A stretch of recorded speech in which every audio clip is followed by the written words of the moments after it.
بسم اللہ الرحمن الرحیم۔ ناظرین کرام السلام علیکم ورحمۃ اللہ وبرکاتہ۔ ایک مرتبہ ہم پھر آپ کی خدمت میں حاضر ہوئے ہیں ایک ایسی حدیث لے کر، ایک ایسی روایت لے کر جس کو لوگ روایت کہتے ہیں، حدیث کہتے ہیں اور لوگوں کی زبان پر ہے۔ بعض اس کو امام شافعی کی طرف منسوب کرتے ہیں، بعض یہ کہتے ہیں کہ حدیث ہے کہ زنا ایک قرض ہے۔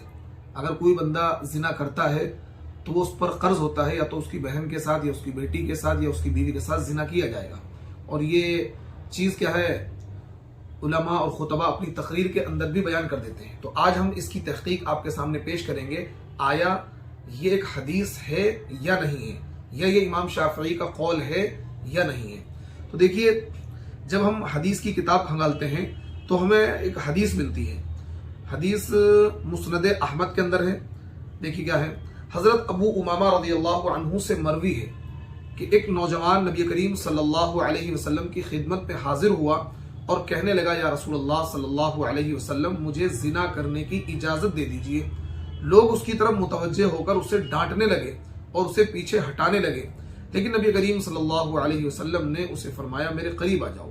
وہ نبی کریم صلی اللہ علیہ وسلم کے قریب جا کر بیٹھ گیا۔ نبی صلی اللہ علیہ وسلم نے اس سے پوچھا، کیا تم اپنی والدہ کے حق میں بدکاری کو پسند کرو گے؟ یعنی کیا تم اس بات کو پسند کرو گے کہ تمہارے والدہ کے ساتھ کوئی زنا کرے؟ تو اس نے کہا، اللہ کی قسم کبھی نہیں، میں آپ پر قربان جاؤں۔ نبی کریم صلی اللہ علیہ وسلم نے فرمایا، لوگ بھی اسے اپنی ماں کے لیے پسند نہیں کرتے۔ پھر پوچھا، کیا تم اپنی بیٹی کے حق میں بدکاری کو پسند کرو گے؟ اس نے کہا، اللہ کی قسم کبھی نہیں، میں آپ پر قربان جاؤں۔ نبی صلی اللہ علیہ وسلم نے فرمایا، لوگ بھی اسے اپنی بیٹی کے لیے پسند نہیں کرتے۔ پھر پوچھا، کیا تم اپنی بہن کے حق میں بدکاری کو پسند کرو گے؟ اس نے کہا، اللہ کی قسم کبھی نہیں، میں آپ پر قربان جاؤں۔ نبی کریم صلی اللہ علیہ وسلم نے فرمایا، لوگ بھی اسے اپنی بہن کے لیے پسند نہیں کرتے۔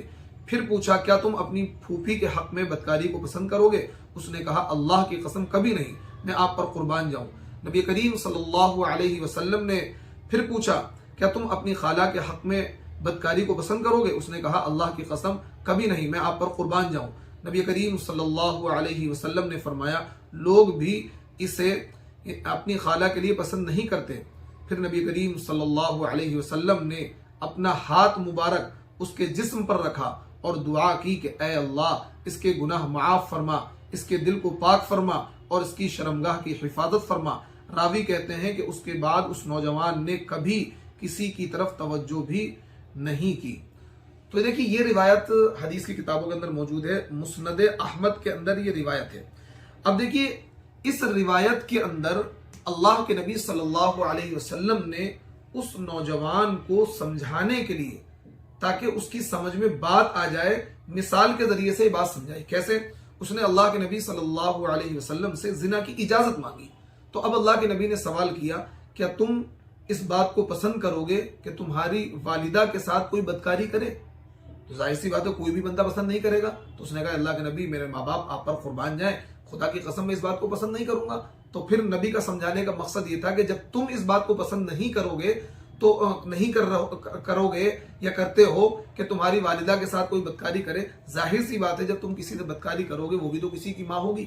پھر اللہ کے نبی نے کہا، کیا تم اس بات کو پسند کرتے ہو کہ تمہاری بہن کے ساتھ کوئی بدکاری کرے؟ اس نے کہا، جی میں اللہ کے نبی پسند نہیں کرتا ہوں۔ پھر پھوپھی، پھر خالہ، پھر یعنی یہ ساری مثالیں اللہ کے نبی نے اس لیے دی تاکہ انسان کو سمجھ آ جائے کہ جس طریقے سے ہم اگر زنا کرتے ہیں کسی سے بھی، تو وہ کسی کی والدہ ہوگی یا کسی کی پھوپھی ہوگی یا کسی کی خالہ ہوگی یا کسی کی ماں ہوگی۔ جب تم اپنی ماں، اپنی والدہ، اپنی بہن، اپنی پھوپھی، اپنی خالہ کے بارے میں اس بات کو پسند نہیں کرتے ہو کہ ان کے ساتھ کوئی بدکاری کرے، تو پھر تم کیسے اس بات کو گوارا کر رہے ہو، یا تم کیسے اس بات کو چاہ رہے ہو کہ تم کسی کے ساتھ زنا کرو؟ اب اس کی سمجھ میں بات آ گئی۔ پھر اللہ کے نبی صلی اللہ علیہ وسلم نے اس کو دعا دی۔ تو ہو سکتا ہے کچھ لوگوں نے اس حدیث کو پڑھ کر یہ سمجھ لیا ہو کہ زنا ایک قرض ہے، حالانکہ حدیث میں ایسا کہیں بھی موجود نہیں ہے کہ زنا ایک قرض ہے۔ اور یہ کیسے ممکن اور کیسے پاسبل ہے کہ مطلب کسی کے گناہ کی نحوست کسی کے اوپر پڑ جائے؟ یہ کیسے ممکن ہے کسی کے گناہ کی نحوست کسی کے اوپر پڑ جائے؟ بھائی آپ دیکھ لیجئے، فرعون کیا تھا؟ ایک نمبر ظالم تھا، کافر تھا، بدکار تھا، لیکن حضرت آسیہ کتنی نیک تھی۔ حضرت آسیہ نیک تھی، اسی طریقے سے حضرت لوط علیہ السلام نبی وقت تھے، ان کی بیوی بدکار تھی۔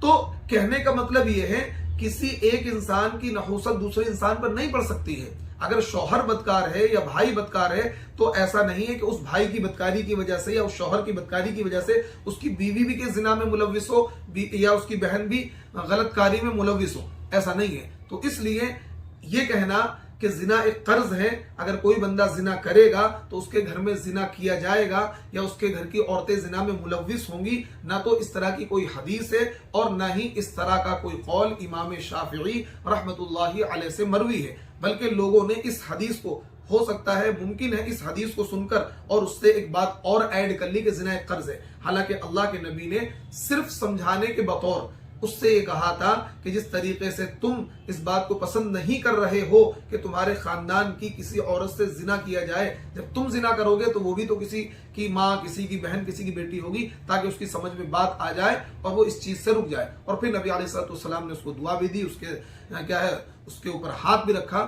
صحابہ کہتے ہیں کہ اس کے بعد سے وہ کسی کی طرف متوجہ نہیں ہوئے۔ دیکھیے آج کا ہمارا سوال یہ ہے، اللہ کے نبی صلی اللہ علیہ وسلم کی جنازے کی نماز کس صحابی نے پڑھا؟ ہوں کہ آج کی اس ویڈیو سے آپ کو یہ بات سمجھ میں آ گئی ہوگی کہ یہ جو روایت بیان کی جاتی ہے کہ یہ زنا ایک قرض ہے یا امام شافعی کی طرف منسوب کیا جاتا ہے، یہ موضوع ہے، من گھڑت ہے، اس کی کوئی اصل نہیں ہے، اس کو حدیث کہہ کر بیان نہ کریں۔ السلام علیکم ورحمۃ اللہ وبرکاتہ۔ انشاءاللہ اگلی ویڈیو میں پھر ایک نئی تحقیق کے ساتھ، نئی ریسرچ کے ساتھ آپ کے سامنے ملتے ہیں۔ تب تک اپنا خیال رکھیے اور مجھے اپنی نیک خواہشات میں اور نیک دعاؤں میں یاد رکھیے۔